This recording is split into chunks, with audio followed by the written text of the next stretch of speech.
आरो लोगोसे गासैबो रायजो राजाफोरखौ आङो खुलुमनाय बावहरनाय जाबाय। दिनै जों बे प्रेस मिटखौ जनजाति सुरक्षा मन्चनि जानानै होनाय जादों।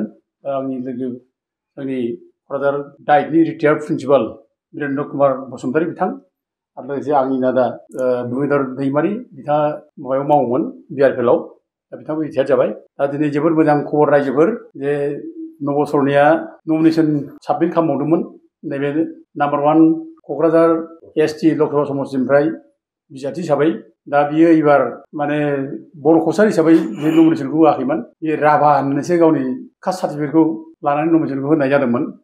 दा बे बर' कसार हिसाबैथ' बे मोनखाला, जों आगोलनिफ्राय बुंखादों बिनि जायनाखि बर' कसारि होननानै सिनायथि लानानै सार्टिफिकेट लानाय कास्ट सार्टिफिकेट बे केन्सेल जाबाय।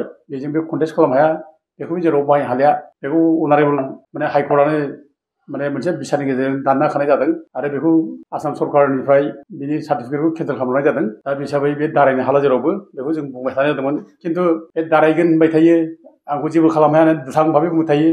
रायजो राजाफ्रा हयथ' मोनसे कनफिउज जाबाय दंमोन दारायमारगोन नामा होननानै आरोखि। आरो थाङै थुङै दारायमारबायबो मैया बे नमिनेसन पेपारखौ साबमिट खालामबाय। दा बेयाव रायजोफ्रा आरोबाव मोनसे माने गोनो जाबावबाय, दा दारायनो हाया होननाया मा जाखो, माथो दारायबावबायसो माथो, बेबायदि मोनसे। बेनिखायनो मैया मोना आरोबाव आङो बिनि माने नमिनेसन पेपाराव मा साबमिट खालामदों बेखौ आं खबर मोननानै मैयानो बुंनाय जादोंमोन जे बिनि कास्ट सार्टिफिकेटआ माने राभा, बर' कसारि नङा एबार। दा बे हिसाबै बे जे राभा सार्टिफिकेट लानानै नमिनेसन पेपार होदों बेबो दानजागोन, बेखौ आं मैयाबो बुंखानाय जादों।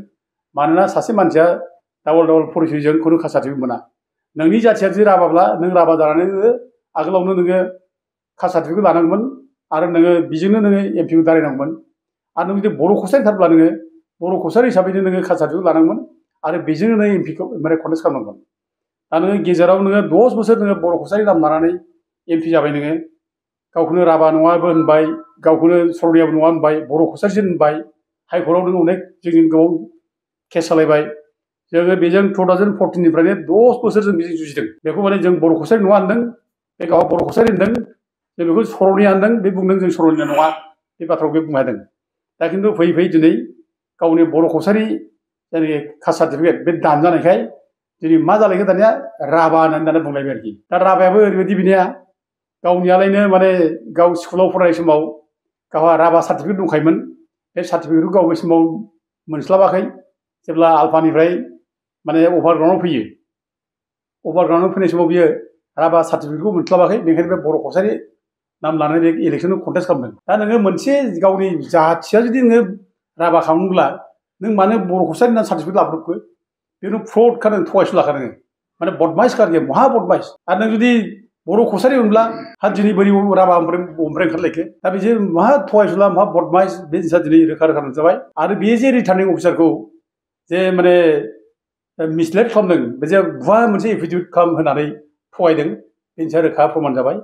आरो बिनि टार्मआ दाबो जोबाखै, एमपिनि टार्मआ दाबो जोबाखै। बिनि टार्मआ 12 मेआवसो जोबहैगोन। दा 12 मेआवसो जोबगोनब्ला दासिमबोथ' बे एमपिआनो दङ। एमपिब्ला बे बर' कसारिनि सार्टिफिकेटजोंनो बे एमपि जानांगौ दासिमबो, जुदिअ बे दानजादों।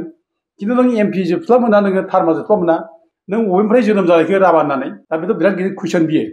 दा बिराद गिदिर अपराध, बियो बिराद गिदिर दायनिगिरि बियो।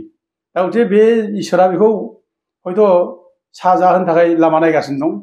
इसोरा बेखौ साजा होगोन। दा जों एथ' खस्थ' खालामबाय, जों एथ' खस्थ' 10 बोसोर जुजिबाय। दा बे खोब जोंखौ खस्थ' होबाय। एबार खिन्थु बे साजा मोननांगौ। बे जे एथ' थगायनानै जे दिनै आरोबाव रिटार्निं अफिसारखौबो जे मिसलेट खालामबावबाय, दा बे जिनिसा दिनै प्रमान जाबाय जे बेखौ जोङो दायनिगिरि, थगायसुला, फ्रड मानसि, बेखौ जों दिनै रोखा बुंनो हासै। दा जिखि जादों रायजोफोर, खोब खुसिनि बाथ्रा। बियो एमपि जानो हालिया, फाइनाल जाबाय। बिनि नमिनेसन पेपारा दिनै केन्सेल जाबाय 20 तारिखखालि। गैलिया, बे थेवबो माने एपिल खालामबावदों। दा रिटार्निं अफिसारनाव मोनसे नियम दं, आर'नो रिटार्निं अफिसारनो मोनसे इलेक्सननि जायनाखि दा मेनुवेल बादिबा माखासे टाइम होयो। जुदि बबेबा कन्ट्रभारसि दंबा बेखौ सिकिउरिटि खालामनो नायफिननो थाखाय एसे टाइम मोनो बियो। बेखिनि टाइम गाबोनथ' 11टायाव बिनि माबा खालामबावगोन।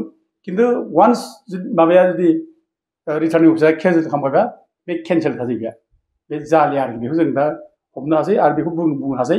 बिनि माने नमिनेसन पेपारा केन्सेल जाबाय, बे जालिया। हाजार नाजाथों, बे जालिया।